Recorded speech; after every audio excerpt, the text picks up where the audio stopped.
ìkànnì wa ẹ wo tuntun ṣẹlẹ̀ màrìwò lẹ́sìn rí egungun sì bọ́ lẹ́yìn tí bá sọ pé náà jó lórí omi ẹ̀ sọ pé kí lọ kóró ẹ̀wà ẹ̀wọ̀ ẹni ló máa jáde tán tó tú pẹ́ẹ́pẹ́ àṣírí kí ló fà tẹ́lẹ̀ ní táwọn àṣírí tó le tó báyìí ẹ wo gbogbo ẹlẹ́mọ̀ náfààní láti jẹ̀gbádùn lórí ìkànnì wa lẹ́ni tó bá kígbà kọ́kọ́ lé tẹ́lẹ̀ àpòkọ́ ni ẹ bá subscribe kí like comment kí ẹ ṣe ẹlẹ́mọ̀ jẹ́ wàá content ní ìgbàkúgbà lórí ètò tó bá fi lé tẹ́lẹ̀ máa fi ṣùgbọ́n ìmọ̀ àti òye gẹ́gẹ́ sọ pé bí wọn lè tàbá play fún ní ọ̀nà rẹ̀ ẹ̀ka ṣùgbọ́n àbẹ́kọ́.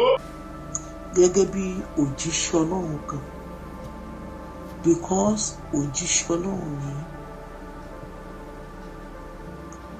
kò dìgbà téèyàn bá dórí ọ̀tà kó wàásù kó gbé báìbù kó wàásù. ohun lédi yẹn lè ń gbọ́ ẹni tá a ṣe èrè Àdàbà TV yìí ń lò láti máa fi ba kéèsì tá a ní pé kẹ́ni ẹlẹ́ni lè rọ́mọ ẹ̀ jẹ́. ẹ mú àwọn èèyàn kúrò nínú ìgbèkùn ṣùgbọ́n ọ̀pọ̀lọpọ̀ wọn nínú ìgbèkùn ló fẹ́ kù sí. Ó jẹ́ mí lójú because I'm prophetess. Olúwa ti sọ mẹ́ṣẹ́jì fún mi láti 2003 pé ọ̀pọ̀lọpọ̀ àwọn tó pera wọn ní ìkọ̀yìnjú tó jẹ́ aṣáájú lénìí pé babaláwo pásítọ̀ ni pé ọ̀rọ̀ ẹnu wọn náà sọ síta ṣùgbọ́n èrò inú wọn ó burú ju ejò paramọ́yẹ̀ lọ èrò inú wọn burú ju oró ejò paramọ́yẹ̀ lọ. Olúwa ní kí n ṣe ìwé yẹn jáde báyìí bàbá mi mo ṣe ìwé yẹn jáde. ọ̀rẹ́ mọ́ Samuel fẹ́ ṣèwé. mo ṣe ìwé yẹn láfítà tí mo ṣe ìwé tí mo pe káàkiri mi ìwà ta mo wá pe káàkiri gbogbo district pátápátá mo pe káàkiri gbogbo headquarter pátápátá gbogbo ìgbà yẹn bó ṣe wà ní síìsì. mọ́ Samuel ọ̀rẹ́. ìgbà tó táìmù adániwáyé tó ní kí n dìde kí lọ máa bá àwọn ikọ̀ ìríjú ọlọ́run àlàyé.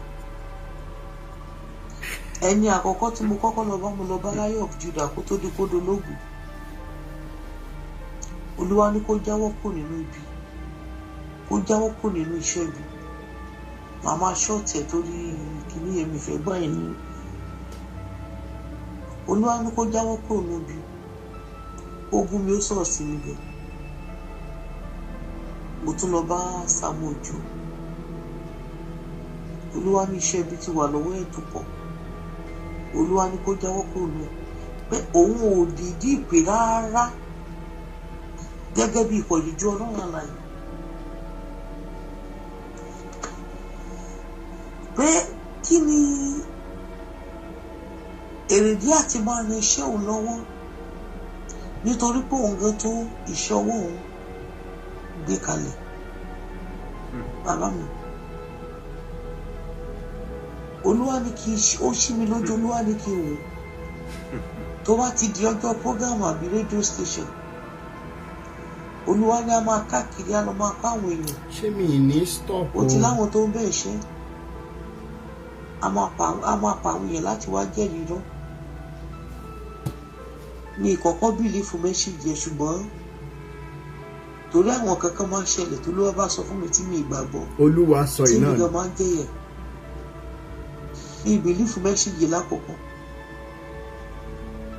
ṣùgbọ́n gbà tó ló wá sọ́lẹ̀ kìíní ẹ̀kejì ẹ̀kẹta ni mo tó lọ bá.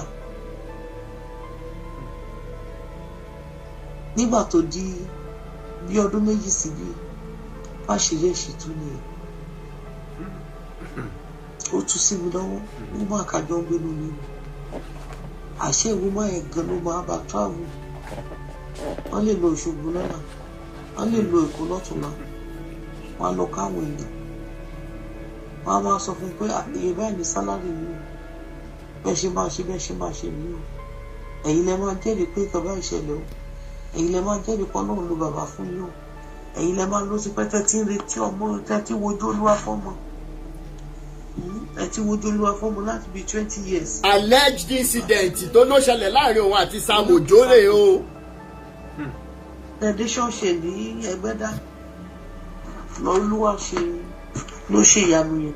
ẹ rí wípé mi ì play eléyìí tẹ́lẹ̀ torí kò kàn mí ọ̀rọ̀ Olúwaná ló lóun fẹ́ bá mi sọ tó fi kọ́kọ́ play eléyìí nígbà tí ó dẹ̀ sí evidence so lórí péjì títí wa alleged incident náà la ṣe máa pè é ó yá ẹ máa gbọ́ lọ.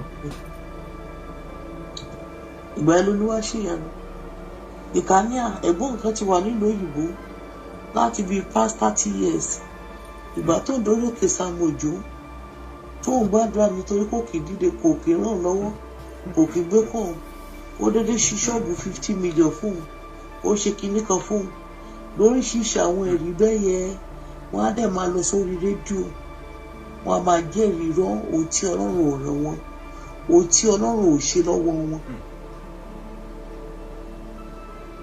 ó wá di ọjọ́ kan mo wá pè wọ́n mo ní tí iṣẹ́ ìránṣẹ́ yín bá dá yín lójú ẹ jájọ pàdé ní oríṣiríṣi tó bá jẹ́ ní tòótọ́ wòlíì nìyí ẹ kó òrò ṣọ́ọ̀ṣì ẹ já lọ ní oríṣiríṣi á jọ lọ fi ẹ̀mí dẹ́ẹ̀mí wọ̀ àwa wo ilé tó ń ṣe òdodo nínú ẹ̀.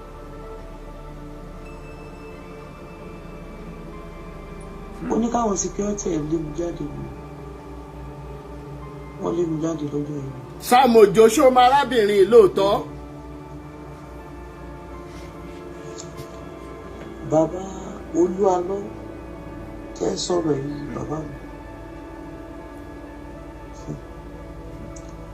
ọmọ ìdùnnú ọmọ sájọdọ ni oyè ọmọ ìdùnnú ìyàwó ẹ̀ fẹ́ sọ̀rọ̀ ọmọ fàákì ìyàwó yẹn mo mọ̀ dáadáa Yétúndé Ìyábọ̀.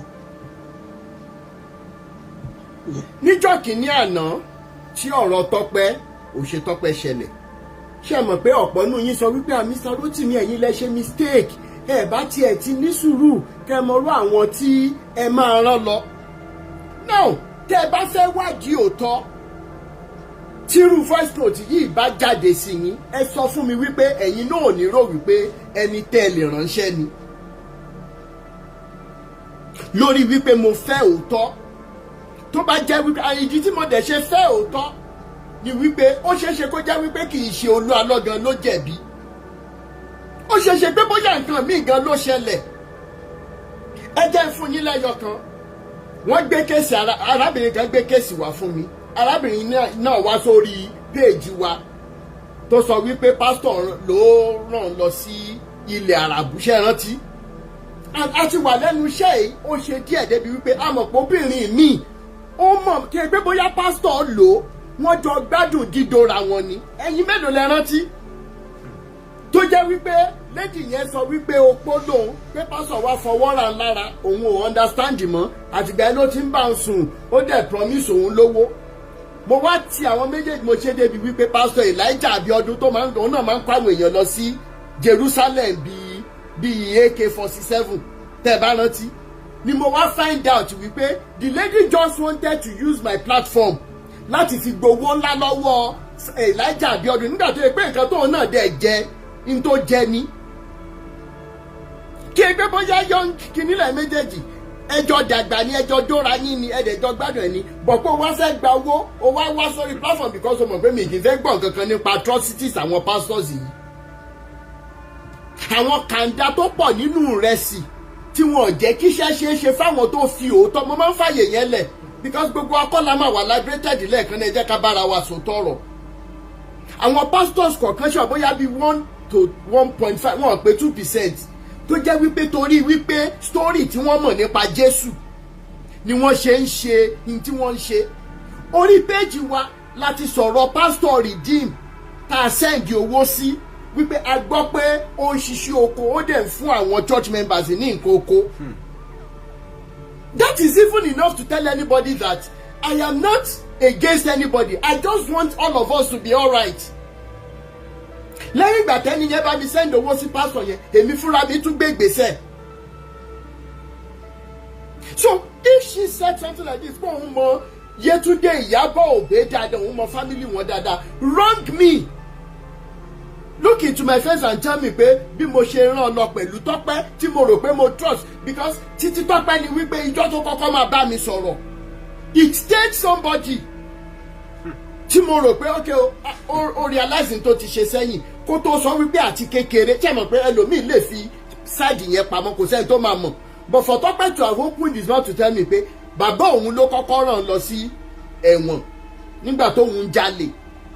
Tọ́pẹ́ told me that, so I felt confused pé okay nígbà tí ọ̀rọ̀ pé ẹjẹ́ wádìí òótọ́ síwájú sí i kí ni tó ń ṣẹlẹ̀ ní family Yẹ́misí gan as against ọ̀rọ̀ pé wọn ò mọ ibi tí Ìyábọ̀ fún rẹ̀ wà mi jáyọpá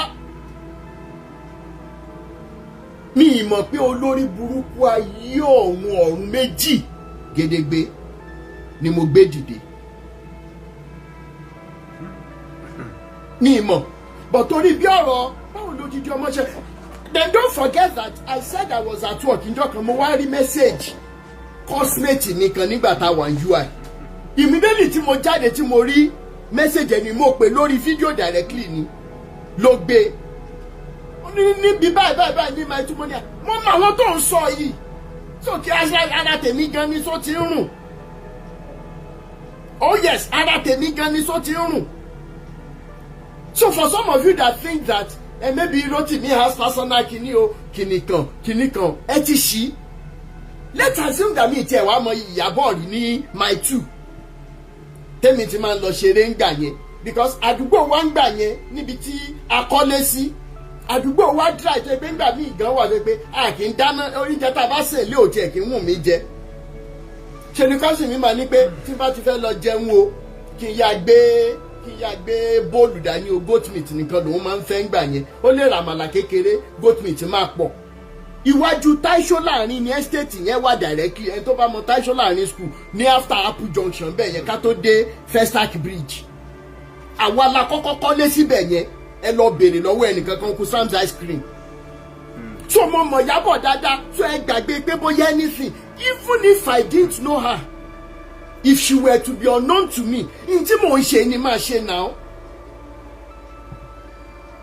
n tí mò ń ṣe ni máa ṣe because èèyàn ní gbogbo wa náà ẹja mọ̀ gbọ́ lọ. àbọ̀ gbogbo dáadáa. ẹja mọ̀ bá wa ṣe ètò torí yóò lẹ́tìkẹ́ lálẹ́. ṣe rí ìgbà tán ṣe òkú bàbá ẹ̀ tí bàbá ẹ̀ kú ìyàwó yẹn àwọn èèyàn sọ̀rọ̀ kó yẹ kó wà bẹ́ẹ̀ dáàtà mi yẹn mo wà ní Dubai tó gbé òkú bàbá ẹ̀ wá sí ọ̀gbẹ́ àbí lọ sí bàbá ẹ̀ sí gbogbo bàbá ẹ̀ wà bẹ́ẹ̀ àwọn èèyàn ni ó yẹ kí ìyàwó ẹ̀ wà bí òkú yẹn.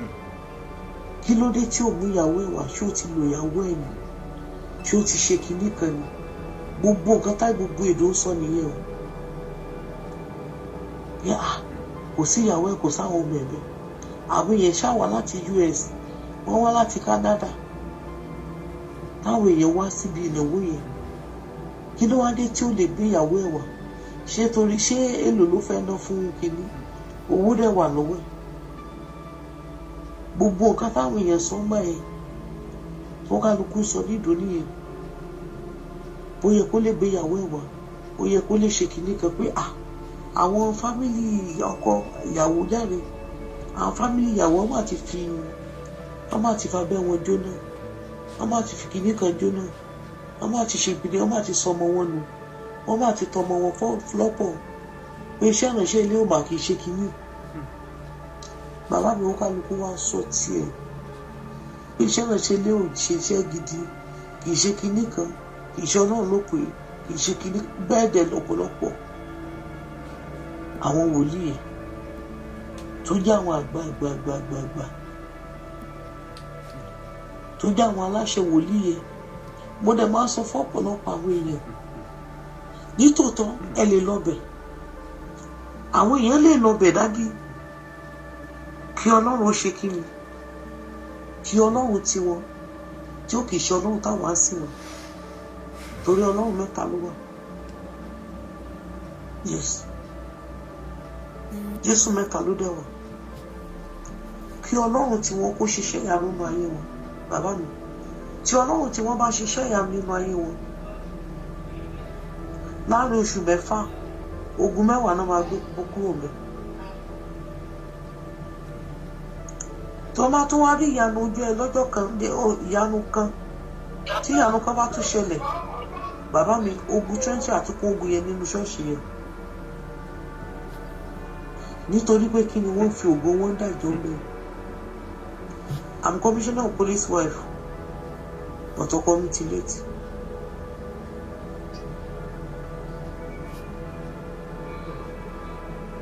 Mi láìkí nǹkan tó bá ti jọmọ́ shitting. Bọ́dẹ̀ tó wà nínú woman rights, bàbá mi. Mi láìkí nǹkan tó bá jọmọ́ shitting. Àwọn tó bá ti yẹn jẹ ní Ìbàdàn ó ti pọ̀ jù. Kì í ṣe Ìbàdàn nìkan o. Ìbàdàn nìkan kọ́ o. Bàbá mi mélòó la fẹ́ kà? Wọ́n ti pọ̀ jù.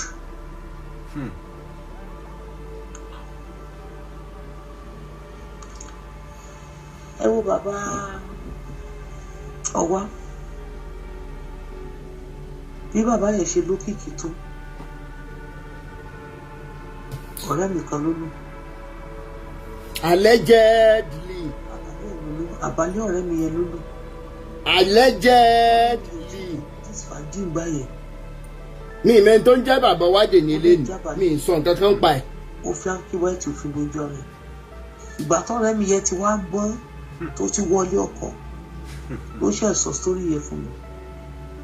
Ó wá ní kájọ lọ́dọ̀ àwájọ lọ. Ó ní kábàjọ wọlé. Ó ní bàbá yìí ò ní fẹ́ kí òun sọ ọ̀rọ̀ yẹn lójú anybody o. Ó ní kí Rosita máa rìkọ́dù. Ó dẹ̀ rìkọ́dù. Gbogbo nǹkan tẹ́ kó jọ lénìí. Ṣèbí kíní. Ibi tí mo ti béèrè wípé ṣé evidence kìíní yẹn wà nílé. Ẹyin bàbá wa ò ṣọwọ́ èmi ò mẹ́ni tó ń jẹ́ bẹ̀. Di bí mo ṣe ń sọ̀rọ̀ èmi ò mẹ́ni tó ń jẹ́ bàbá wa. Mi ì tọpinpin ẹ̀ rárá. Mi ì mọ̀. Ṣé èyí tí mo tún gbọ́ láàárọ̀ ilẹ̀ tó fẹ́ mọ̀ ni? Èmi àti Mo Samuel ń sọ̀rọ̀ lọ́wọ́ lẹ́ni yẹn pè mí. Well-known pastor tọmọ ẹ̀ lógo gidi mi ní tí ìbẹ̀ síkà. Ẹ̀yin olóṣè olórí burúkú gbé orúkọ Jésù síwájú. Ẹ̀ ń lo ayádasasẹ́ ẹ̀ ń lo ayákìlà fúnra yín lẹ́yìn tẹ́ ẹ pera yín pastor. Kò ní dá fún yín, kò ní dá fáwọn tó tòròró ti yín lórí. Gbogbo ẹ̀yin tẹ́ ń ba orúkọ Olúwa jẹ́ kò ní yẹ yín. Ẹ̀yin olóṣè olórí burúkú. Ẹ̀dọ́yàwó ń yàwó ẹ̀tún rán agbénipa ẹ̀tún rán sí. Gbogbo ẹ̀ la máa tú síta. Mo ti gbé ẹni yẹn wá sórí ètò rí, mo ti gbọ́rọ̀ ẹ̀ wá sórí ètò rí. Ọ̀tẹ̀ yìí la máa wá fàjà torí mo sọ fún ọ pé tí anything bá tún jáde lórí ọ̀rọ̀ orúkọ yín àwọn nǹkan màmí tún máa gbé síta ni. Mo ti ṣèlérí yẹn. Eléyìí tí mo wá bá yín ìtẹ̀dẹ̀ sẹ́tù ẹni yẹn àti ṣe. Bọ̀ lẹ́yìn eléyìí there is no benefit kò sí pé kí ni máa jù síta káwọn èèyàn lè mọ orí èèyàn tẹ́ jẹ́. Torí wọ́n sọ pé ọ̀pá náà wọ́n má wọn agbénipa yẹn ń gbà yẹn. Wọ́n mú wọn wọ́n wá fọwọ́ bo iṣẹ́, wọ́n fọwọ́ bo kinní yẹn mọ́lẹ̀. Kì í ṣe torí máa yẹn nìkan bí kò ṣe pé torí ọmọ ẹ̀ náà. Ẹni tẹ́ mọ̀ dáadáa ni ẹ lọ gbàgbé. Pé ẹjọ́ torí Ọlọ́run Instagram ẹ share ẹ̀, Facebook ẹ mọ̀ share rẹ̀, YouTube ẹ mọ̀ share rẹ̀, TikTok ẹjọ́ yapa. Ìdí ẹ̀ tẹ́ ṣe gbúdọ̀ lọ ọ̀nfọ́lọ́ olórí burúkú tó dẹnu lẹ̀bi ẹsẹ̀ wèrè ó lanú lẹ̀bi ẹsẹ̀ bẹ́ẹ̀ ṣe ẹran yìí. Ìwọ ń sọ fẹ́mi nínú bọ́ tètè ní pé iṣẹ́ owó ni ìwọ ń ṣe ìwọ òkè à nǹkan kan. Àdàbà TV ibi tó bá wà ilẹ̀ ibi ni ó ní ṣoríire. Ìwọ ló jẹ́ kí n gbé arábìnrin síta níbi tẹ́ ẹ ti ń ṣòṣì bí ẹran ṣe. How can I be here sweating and fighting pé kí àwọn èèyàn bọ́ nínú ìgbèkùn lórí burúkú ní owó nìkan lẹ́lẹ́mọ̀. Rìkíṣí pa wọ́n pọ̀ wọ́n dọ̀rẹ́ ẹ̀dọ̀ mọ̀ ṣòṣì bí ẹran aṣẹ́ wò ni ẹ̀yin olórí burúkú aláyébàjẹ́ yìí. Ẹ̀yin rò pé ẹni tó bá gbé òótọ́ dání a máa láyà bí kìnìún ni. Mo dẹ̀ sọ́jọ́ náà lọ́ọ́ bí eré pé ká ní pípé ìgbà tí mo wà ní UI ni pé mo join ní ẹgbẹ́ òkùnkùn. Mo tún wá join ẹgbẹ́ òkùnkùn yẹn tán bóyá wá lọ ṣe nǹkan kan apààyàn. Àwọn olórí burúkú àgbéjáde sọ wá ní pé kí n panudé pé ìfìnà táwọn máa lọ sọ fọ́lọ́pàá páwọn lẹ́fídẹ́ǹsì lọ́wọ́. ẹ lọ ẹ gbé orúkọ mi káàkiri fún gan lọ síbi àwọn aláwo yẹn gbé lọ síbẹ̀ kí wọ́n dẹ̀ mọ sòtọ̀rọ̀ fún yín ẹdùn náà kí lárákùnrin ń jà fún gan náà wọ́n mọ sòtọ̀rọ̀ fún yín tó bá yẹ pé fagidi náà gbé dání tí ì ṣe ké you don reach 35k ó yẹ jẹ́ àmọ́ gbọ́ lọ tó dẹ̀ láìkí àpòkò gan ẹ̀rẹ́ ti sáré power tap wọ 35. lẹ́nu pé kí ló wá dé tẹ́lẹ̀ ṣe kankan ní àbálẹ̀ tẹ jẹ́ fún tẹ báwọn tẹ já nígbà tó wà kékeré. allegedly. kí ló dé tẹ́lẹ̀ ṣe nǹkan gidi fún un.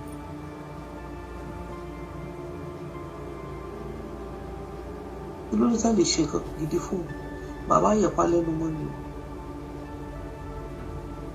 ìgbà tó bí yẹn máa bọ́ ta báyìí ó rí kọ́dù gbogbo everything fún mi tó play fún mi jàre.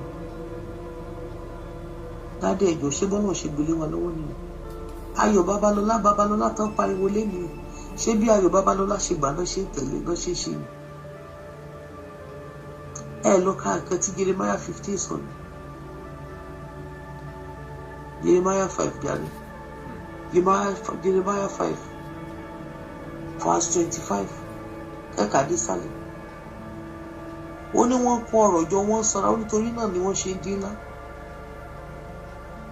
Ó ní wọn ṣe ìdájọ́ àwọn tálákà.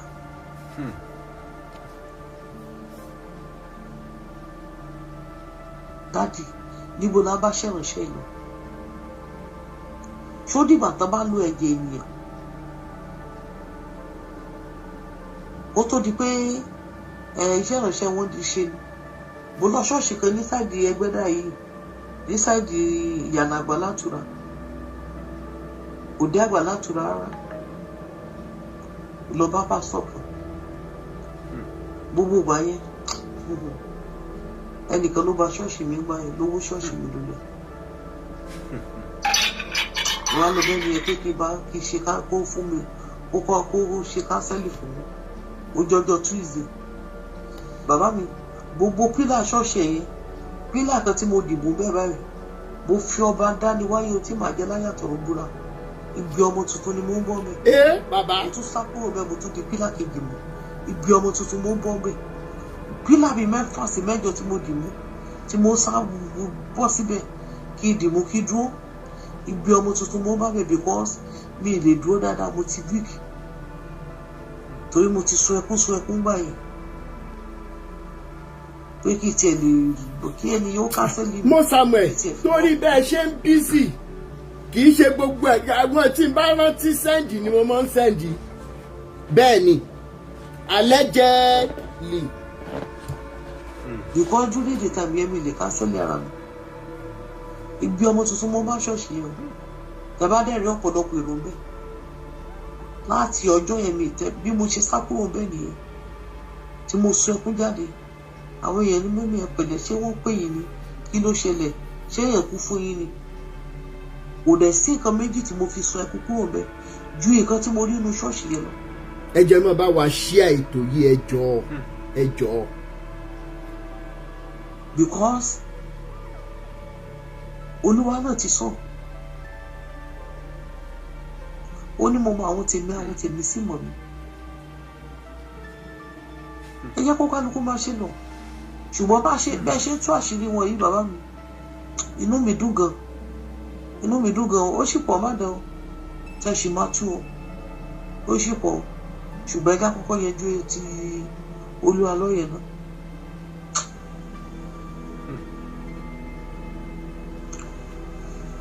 Orókè kan wà lọ́nà ọjọ́ ẹ̀ ṣèṣe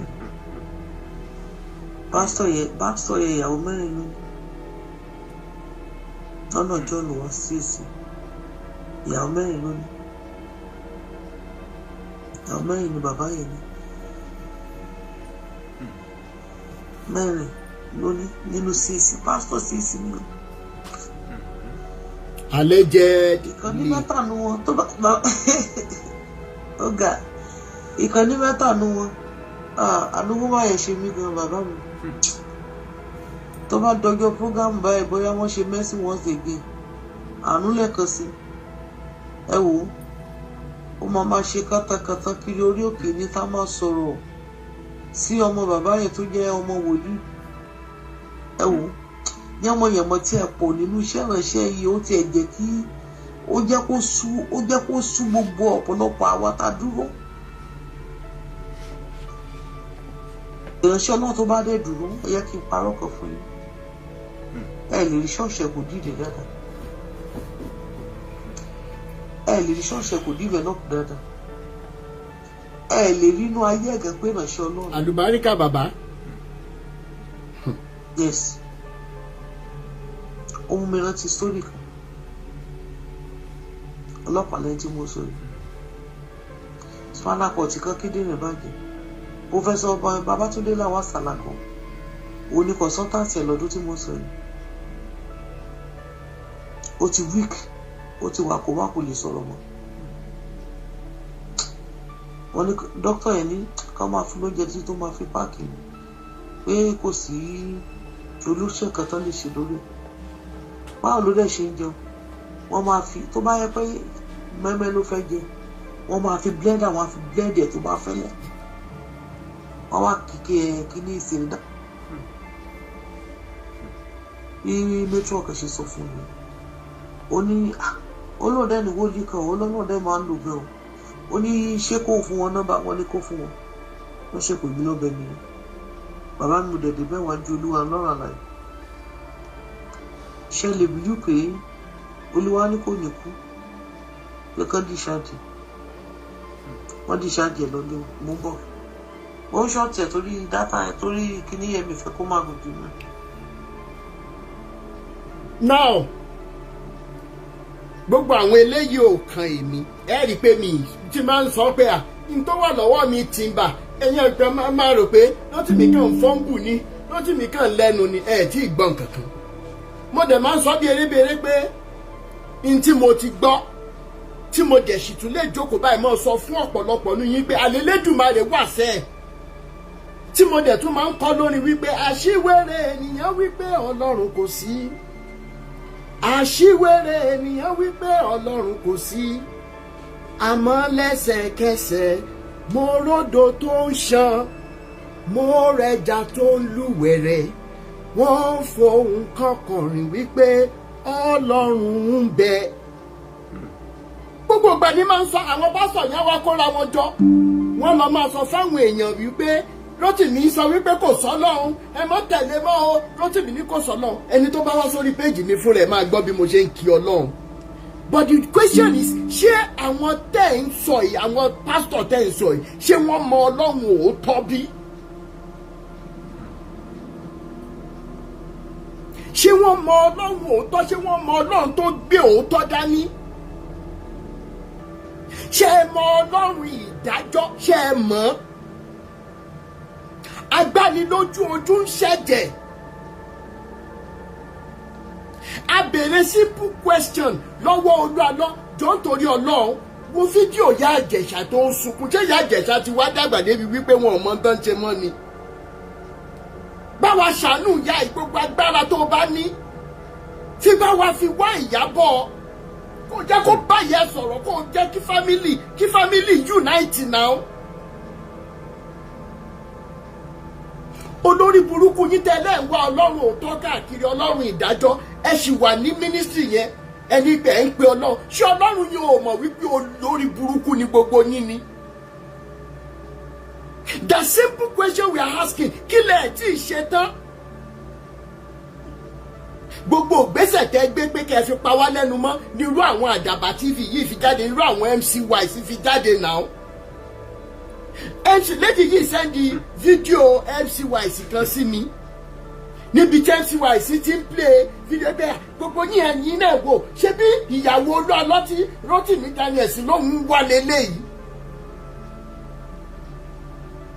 Gbogbo tó bá jẹ́ wípé tí ẹ̀dá bá jí kò sí bí ìfòòró ìdààmú ṣe lè pọ̀ tó, yóò ní nǹkan kan tó ń dun ẹ̀dánú tẹ́dà bá rántí. Níwọ̀ MCY níwọ̀ Àdàbà TV, gbogbo tó ń dùn lé ayé yín tẹ́ bá rántí báyìí yóò mọ̀ parẹ́ nítorí tí pẹ́pẹ́ yẹn bá tẹ̀lé parẹ́ ni.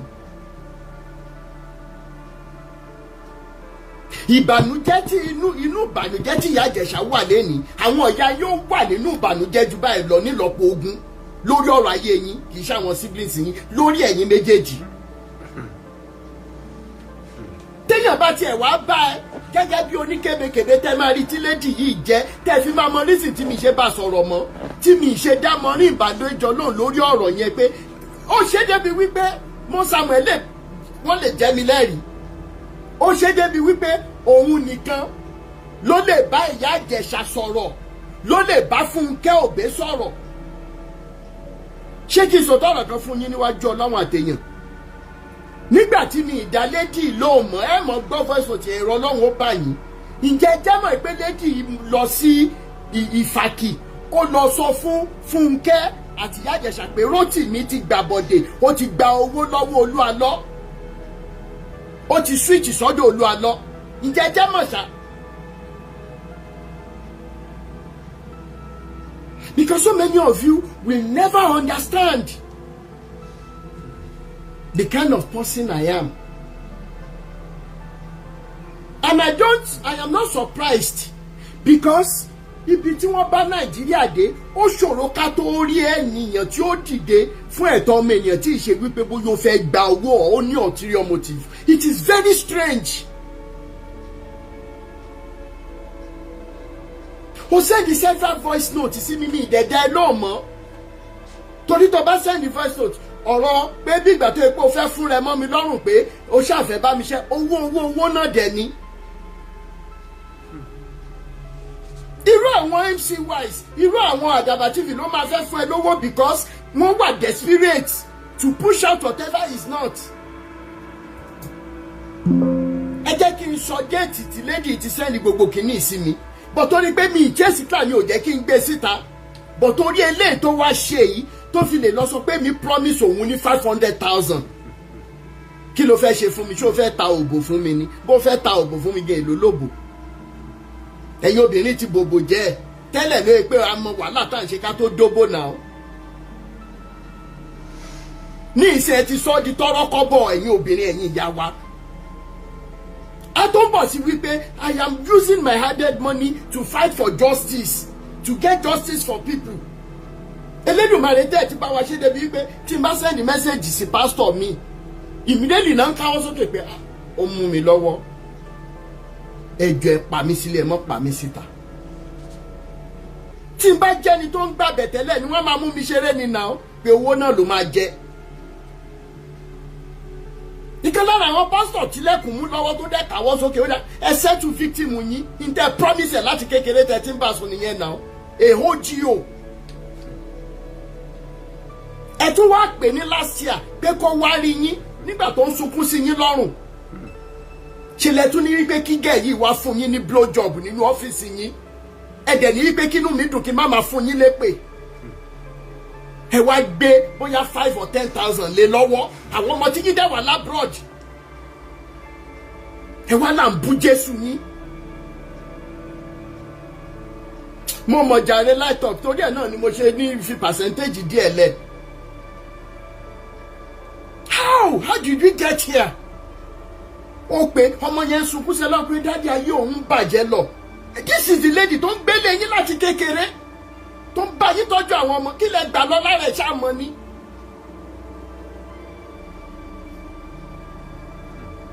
Ìtọ́lọ́ ń dẹ̀ fi bá yín ṣe ni wípé ẹ káwọ́ sókè mi ìdẹ̀ gbé síta mọ́. Tó bá gbé mò ń chase clout ni pé mò ń ṣe bí àwọn olórí burúkú Àdàbà TV MC wise yìí. Irú àwọn story yẹn máa trend torí pé mo mọ̀ pọ́n ti serve sí mi lọ but I never mentioned it again because my word is my bond me ni go outside my promise. If Faja is about anything, it's about letting people know that there is something that is far much more than money, and that is conscience.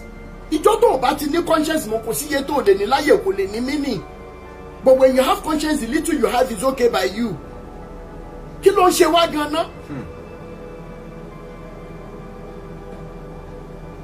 If I could have all these stories with me, tí mi dẹ̀ gbé síta rí, even under the pé à ń sọ alleged, tí mi gbé síta, then that should be telling you something since May or bóyá May.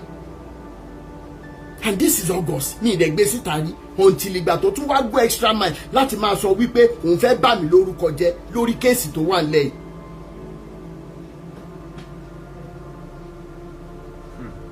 How did we get here? and this lady claims that òun lọ́mọ tó bá di ọ̀la tó bá wà nípò ìyá Ìjẹ̀ṣà, how would you feel? Téèyàn gbọ́ mẹ́sà lọ tó rí bá sọ̀rọ̀, how would you feel? Torí owó ẹ máa gbọ́ later part tó send oríṣiríṣi mẹ́sẹ̀gì sí mi, oríṣiríṣi mi ìtẹ̀ wá dá lóhùn. Now ó ti wá send, báwo ló ṣe lè bá mi lọ sọ́dọ̀ ìyá Ìjẹ̀ṣà since tó ló mọ̀ wọ́n? Mo wá nọ́mbà mo send ẹ̀ sí, ó send account details ẹ̀ sí mi, mo dẹ̀ ní okay, I have seen the account details, please let me know how much roughly, because some of you máa ní wọ́n ní olórí burúkú àwọn pastors kọ̀ọ̀kan lọ ń listen wípé èmi ń sanwó pé káwọn èèyàn máa wá sọ̀rọ̀. Pastor ńlá tó ṣe ẹ̀ bá mi sọ̀rọ̀ tán gbà tẹ́mi àti Mo Samuel ń sọ̀rọ̀ lọ́wọ́, ṣé mi náà ni mo fẹ́ níyẹn lówó pé ká wá sọ̀rọ̀? Kò ní nǹkan tó ní lórí péjì mi kan tó wá sọ̀rọ̀. Ẹni tó popular dáadáa, ẹni tó mọ ẹ̀ popular mi ní tí ì sọ nǹkan kan ń sìn. Kí náà ṣe fárákùnrin yìí? Kí ni wọ́n ṣe fún un? Lórí pé wọ́n ní pé kó wá wọ ẹgbẹ́ awo, lóhun ò wọ ẹgbẹ́ awo ṣé òun fẹ́ dúró ti Jésù níṣẹ́. You don't want to know what they did to this man. Màá wá bí by mama lo precious time mi for people to be informed, because it is from information you know that you'll be able to process your life, your next step in life. Now, kí ló ṣẹlẹ̀? Please, let me know money, let me know how much. Lady ló mú àbá wá wípé Mr. Rotimi, owó mọ́tò àlọ àtàbọ̀ ọ̀tọ̀, ṣùgbọ́n kò possible ká lọ bárù ìyá Ìjẹ̀ṣà yẹn bó tẹ̀ ṣe búrẹ́dì bó ṣe sọ́njọ́ yẹn nìyẹn, ìbàjẹ́ búrẹ́dì, ìbàjẹ́ kókóró, ìbàjẹ́ fruit káràdà ni. Mo ní sì sọ pé ìyá Ìjẹ̀ṣà nìkan kọ́ lẹ fẹ́ lọ rí, ẹ máa lọ rí Méjọ Òbé náà. Àwa jọ pa àjọ kún torí a kì í pé gàn, a máa ń pé gbọ́n ni. Roughly èló la lè fún wọn torí owó pọ̀ lọ́wọ́ mi. Ó dẹ̀ sọ mo ní fíkè, let me know how much roughly. Àwa decide pé a máa fún ìyá Ìjẹ̀ṣà ní 30,000, a máa fún Méjọ Òbé bàbá 20k for bàbá. Tó bá jẹ́ pé owó pé kí wọ́n wá sọ tí ò ṣẹlẹ̀, ṣé irú owó rádaràda yẹn la máa fún wọn? Ìtorí ẹ̀ ní live video ní ìṣe wà fundamental. You will know the kind of persons tí MC-wise tí wọ́n ń lò láti fi da ojú ẹjọ́ ìrú tí ó dẹ̀ lè possible, because it is a fight to finish. Tẹ́ fi máa lọ unfollow blọ́ọ̀kì olórí burúkú àṣìírè tẹ́ ń wò lẹ́yìn mi tó ń Jádàbà TV. Dẹ́mọ̀ blọ́ọ̀kì ẹ̀ dànù tí ó filẹ̀ lára kó lọ wá ṣẹ́ṣe. Mò ń bẹ̀ yín ni, mò ń rọ̀ yín ni. Ara àwọn kàńdá society nìyẹn. Anything goes as long as Papa máa rówó lórí. He told me himself, mo kà fún wa ní lórí one of the live, ó mọ̀ ọ̀ràn yàn kankan o. As long as tóun bá ti rí nǹkan post òun, owó lòun bá di iṣẹ́ òun lòun ṣe. What work are you doing? He told me himself. Ní kí ni olórí burúkú tí yẹ máa pa sẹ́yìn. Adẹjọ́ agree. Now let me money pay transportation Ibadan to Ekiti going and coming, feeding for 2 days, because ó sọ pé àwọn ò lè lọ lẹ́ni o káwọn dé lọ́la o kìdìkan. Ṣé mo béèrè owó lọ́wọ́ anybody? Why these things were going on?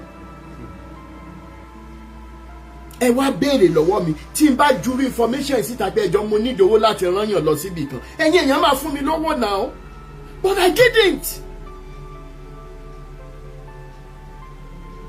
Now, kí ló sọ? Wọ́n lè ṣàgbédélé. Ìgbà tí màá lọ síbẹ̀ báyìí, orúkọ Jésù, orúkọ Jésù, orúkọ Jésù, bàbá mi. Mo tiẹ̀ rí, mo ní ẹgbẹ́ tó. Gbogbo ẹsẹ̀ pátá wọn ti sín gbẹ́rẹ́ sí. Ó yẹ tú kínní. Wọ́n tu àánú ẹ̀ ṣe mí, everyday so máa dìde. Bàbá mi. Ó ti ná more than 30 million sí mi ṣe. 30 million. Táyé ò dẹ̀ ní. Bàbá mi, ó dìde o láàrin ọjọ́ kejì o. Ó máa ṣọwọ́ o. ẹ̀jẹ̀ 200,000 tó jẹ́ gbà yẹn nígbà tó dìde kò sáwọn èmi ò fi yẹ ṣe bínú o ìgbà tó dìde tó dáná tó pérò tó ṣe gbogbo ẹ̀wà ó kórí Yomi Amsat ohun tí mo rí ni pé 150,000 naira lórí tí Yomi Amsat fún mi ló sẹ́ni sínú àkáǹtì mi pé ò tí ìrú ilé rí ẹjọ́ kí ló dé Olúwa lòun ò torí àwọn tó ti pé wá sínú ayé Olúwa ò torí àwọn tó pé wá sínú ayé bàbá mi bí kò ṣe torí àwọn tó kù díẹ̀ káàtó. ẹ ṣé bàbá mi Ṣẹ́gun Gíwá. àwọn tó kù díẹ̀ káàtó pọ̀ lójú ṣe jí wọ́n pọ̀ káàkiri hospital kí ló dé ká lè máa lọ síbẹ̀ ká bá jẹ́ pé ìránṣẹ́ náà gidi ni wá ìránṣẹ́ náà tó dá wa lójú ni wá ẹjọ́ kí ló dé ká lè máa wọnú bẹ̀yẹ láti lọ máa tú wọn sílẹ̀. I don't have recording because fóònù mi tí mo ń lò báyìí mo ti ṣéǹjì fóònù bí 3 times now. ìyẹn possible pé kó ní rí kó má rí rí kọ́dẹ̀ because èmi ò ní tó o bá tún fún mi evidence tó dẹ̀ rẹ́dí láti dúró tì kù sẹ́jọ́. tí bá ní mo pè é ó sẹ́ndì kìíní ẹ̀ sí mi wọ́n máa fẹ́ máa tík somehow ní pfm wọ́n ní ká jọ ká bá wọn bẹ pásítọ̀ wọn pé ó ti fún wọn ní suspension gẹ́ẹ́ sọ mo lọ sínú pfm lọ́jọ́ kan àwọn ọ̀dọ́kùnrin pàtóbìnrin wọ́n sáwá sí pfm wọ́n ní ká jọ ká bá wọn bẹ pásítọ̀ wọn pé ó ti fún wọn ní suspension gẹ́ẹ́ ó ná wọn ná àwọn méjèèjì kí lè ṣe wọn ló fúnra wọn lóyún ok tẹ́ bá fúnra yín lóyún suspension náà máa fún yín bọ̀ kò tọ́ sí wòlíì àbí pásítọ̀ nínú ṣọ́ọ̀ṣì kó máa mú ọmọ ìjọ àtọkùnrin àtobìnrin kó máa nà wọ́n ó dà á bá pè pásítọ̀ wọn ó lóò travel ó lóò sì má dọ̀dà ó lóò ṣe ń bọ̀ má dọ̀dà tẹ́ bá ti ń bọ̀ má dọ̀ ẹ̀yà sínú mítì torí inú mítì pfm yẹn náà lọ́nà ìgbà tó dẹ́ẹ̀dẹ́ ó dẹ́yà àdẹ̀pẹ̀ jókòó a bá sọ̀rọ̀